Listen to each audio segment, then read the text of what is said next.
বোলপুর তৃণমূল কার্যালয়ে অনুব্রত মণ্ডলের বৈঠক। বোলপুর জেলা তৃণমূল কার্যালয়ে একটি গুরুত্বপূর্ণ মিটিংয়ের আয়োজন করা হয়েছিল। 26শে মে তারিখে বোলপুর শহর জুড়ে তৃণমূল কংগ্রেসের একটি মিছিলের আয়োজন করা হয়েছে। অনুব্রত মণ্ডল জানান, ওই মিছিলে প্রায় 1.5 লক্ষ লোক অংশগ্রহণ করবে। এই মিছিলের প্রস্তুতি পর্ব নিয়েই আজকের গুরুত্বপূর্ণ বৈঠক। এদিন এই বৈঠকে উপস্থিত ছিলেন রাজ্যের মন্ত্রী চন্দ্রনাথ সিনহা, লাভপুরের বিধায়ক অভিজিৎ সিংহ সহ বোলপুর মহকুমার তৃণমূল নেতৃবৃন্দ।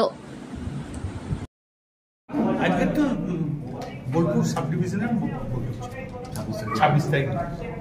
কত লোকের আয়োজন হবে বা কি? 1.5 লাখ লোক, 1.5 লাখ, বেশি হবে তো কম।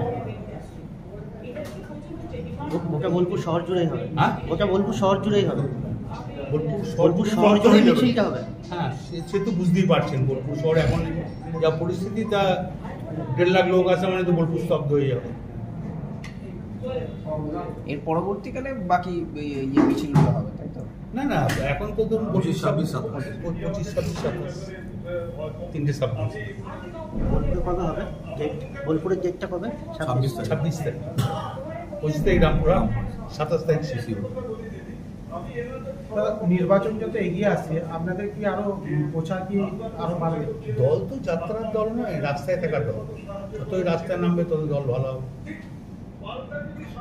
রাস্তায় নামাতে চাইছে 100বার দল তো তৃণমূল কংগ্রেস তো রাস্তায় নেমেই দল করে দল বড় হচ্ছে।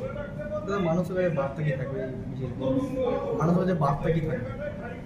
বার্তা মানুষকে যেটা দেবার ঠিকই দেবো, সেটা বসে ঠিক করে নেবো। ওখানে কি জেলা নেতৃত্বরাই শুধুমাত্র থাকবে নাকি বাইরে থেকে কেউ আসবে? বাইরে থেকে কোনো আসে তো জেলা নেতৃত্ব। ঠিক আছে, থ্যাংক ইউ।